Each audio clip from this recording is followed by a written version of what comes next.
Hello my gorgeous plant people, welcome back to Reading Mindfully. My name is Yana, and today we are talking about plant shopping, and we're talking about buying locally versus importing. So if you're interested in watching this video, stay tuned. Hey guys, welcome back to the channel. So like I said, today we are talking about buying locally versus importing, and I wanted to make this video because someone had asked me, do I personally like importing or do I like buying locally? And I did write back a response, but I didn't really get to put all of my thoughts in the message. So I just wanted to go ahead and make this video and basically give you guys pros and cons of each.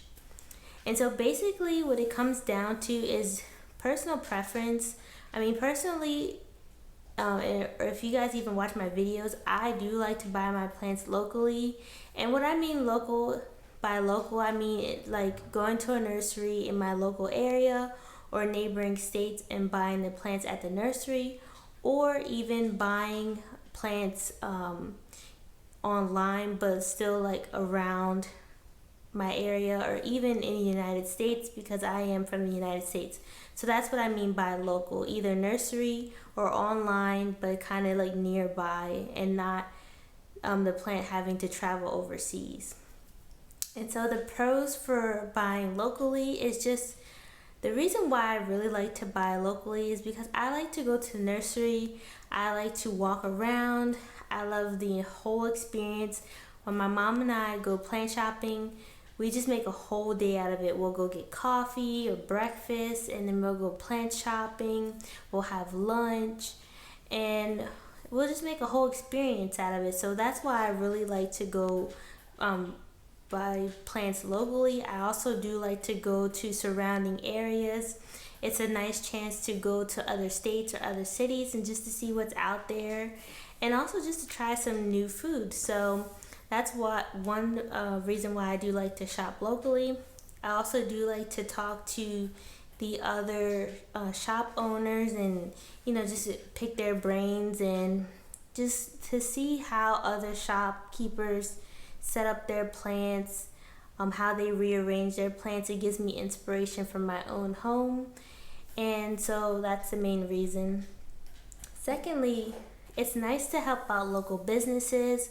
Most of the nurseries that I go to are mom and pop, or they're like people are just starting up, and so it's nice to be able to support these businesses, and I just really enjoy that.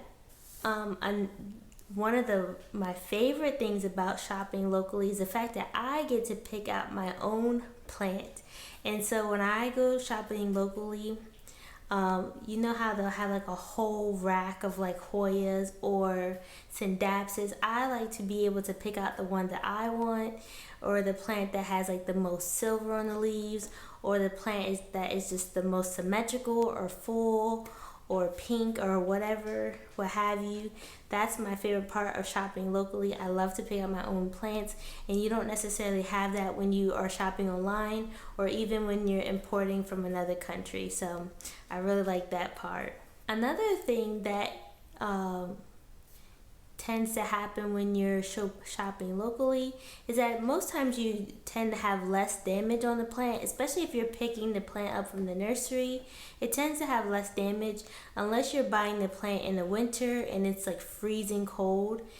Sometimes you will have damage from transit between the store and the car, or the car and your home, but most of the times there isn't a lot of damage. Or if you're buying online, there tends to be less damage there. I mean, I had a couple instances where there was damage, but it's not as much as importing. And then of course, when you're shopping locally, especially when you're going to the nursery, you don't have to wait for shipping times. You can just go ahead, pick up the plant, and you can go home. So there's always that added bonus of instant gratification, which is why a lot of people like to shop locally. Now, as far as the cons of shopping locally, sometimes you can bring home a plant that has pests. This has actually happened to me a couple times, which is why people say you should quarantine your plants if you can. But I've had a lot of instances where a couple of my plants have had pests. Some have come home with thrips. I think one was with mealybugs. So sometimes you have pests, because shoppers or nurseries can't always, get rid of their pest issues, especially if they have a lot of plants in stock. But yeah, that tends to happen. The other thing that I noticed with shopping locally is that the plants tend to be more expensive, especially in my area. If I'm shopping locally, the surrounding nurseries that sell the plants tend to be more expensive than they are online, or than they are or than they are importing. So I definitely have to go shop around and make sure that I'm getting the best price, because sometimes the people do mark up the price of plants. And I actually worked at a nursery over a couple months over the summer, and I was shocked at how much of a markup there is on plants. Like there was so much of a markup that I was like physically disgusted. I was actually disgusted with how much plants cost and how much people or shops mark them up to keep their margins. But sometimes they can be expensive, which is why I always say to shop within your means, and to also shop around to make sure that you're getting the best deal. And the thing that really boggled my mind about shopping locally, especially if you're going to a nursery, is that sometimes the people who work at the nursery have no idea what their how do I say this? They have no idea what the plant care is, or even what kind of plant they're selling. I don't know how many times I've gone to a nursery and the owner or the person working at the nursery didn't know what the plant was called when I asked them what the plant was called, or if they knew how to take care of a certain pest, or if they knew the plant care of a certain plant. Even with the nursery that I worked at, a lot of people that actually worked at the nursery had no plant care experience, and they did not actually know a lot of the varieties of plants. The one main person that knew the different varieties of plants was actually the buyer, and she wasn't always there. So that was like one of the things that was like really mind-blowing to me, because I thought that as a shopkeeper or as employees that you would have some kind of basic knowledge of plant care, or you would know a couple varieties of plants. But that was definitely eye-opening, and yeah, I take that in mind when I go plant shopping from now on. Now, as far as importing, I have a lot of pros and cons. The pros of importing is that there are a variety of plants, and you can get all kinds of plants like philodendrons, alocasias, aglaonema, scindapsus. I mean, there's kind of the same as the ones that you can get locally, or you can buy online. However, there are some that are even more uncommon or rare, and that's what a lot of people tend to go to, like lean towards when they're importing. It's just a lot of variety of plants, and these plants tend to be a lot cheaper, which is why people import them, and then they'll go ahead and flip the plant so that way they can make a profit off of them. But that is exactly why importing is so popular. Now, as far as cons for importing, there are a couple cons for importing plants.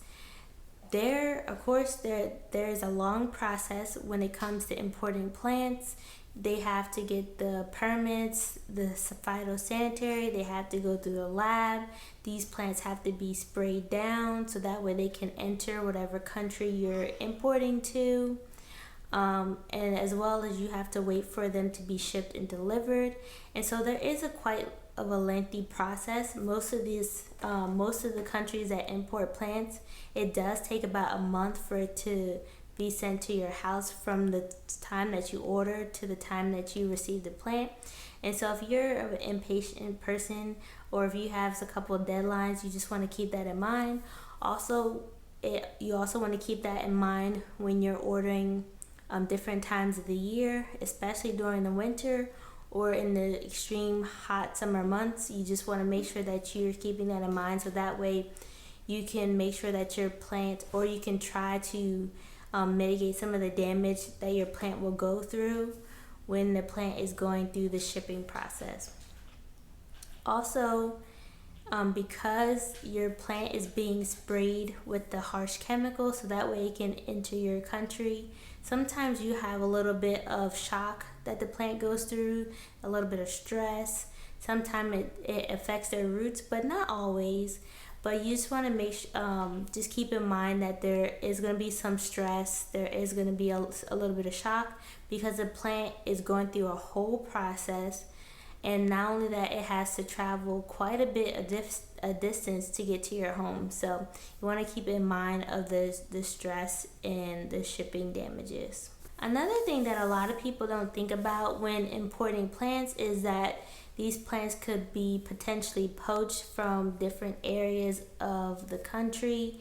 And so when you're importing plants, it is a good practice to try to figure out where the plants are coming from, if they're growing the plants, or do they have some kind of greenhouse set up, or just try to figure out a little bit about the company. Most companies these days have a social media, so they will show their greenhouse and all these other things. They show the plants being grown, and so that's always a good thing to just try to figure out what's going on with the plants, so that way you can have a little bit more peace of mind and make sure that your plants aren't being poached from different areas, or you're potentially endangering certain species. And the last con that I would say with importing is that sometimes you do have to rehab your plant. Like I said, the plant does go through a little bit of stress when it does ship. And so sometimes you have to rehab your plants. Sometimes you have rotted roots. You might have to cut them off and reroot the plant. Sometimes you'll have yellowing leaves. Sometimes the plant will be heat stressed or burnt, or you'll have cold damage. And so you have to know how to rehab your plant, or be a little bit versed in rehabbing your plant. And there are a ton of videos on YouTube that show you how to rehab plants. I know Kelly Ellen has a video on how to rehab plants. And so I would definitely make sure you watch those videos if you're thinking about importing plants. And then if you have any other questions about importing, Taylor Firestone does have a really good guide to importing plants. And so I would definitely check out his video. I will link these two videos in the description as well, especially if you have questions about getting permits or phytosanitaries, or like the customs. I did get a question about how to get their plant through customs faster, and basically you just wait till the custom process goes through. I mean, I don't know of any way to get your plants to go through customs faster.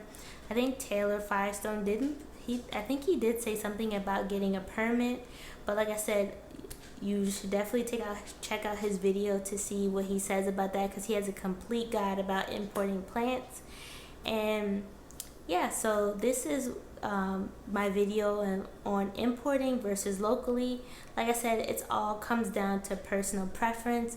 Like I said, personally, I try to shop locally, whether it's going into a city or a nearby state, or if I have to get the plant online, I will do that. A lot of my local nurseries actually don't sell the plants that I'm looking for, so most of the times I do end up going online, or I have to go to a completely different state to get the plants that I'm looking for. And then there are a few instances where I will import plants, but those are for like plants that I really can't find here, or that are super expensive to buy here.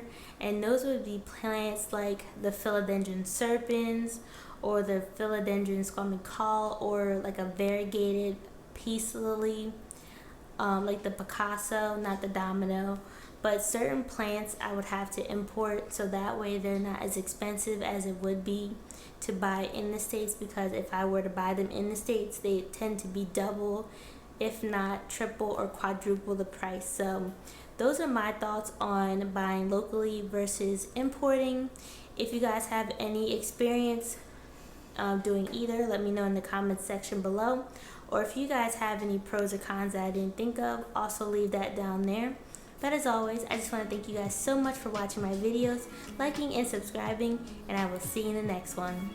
Bye.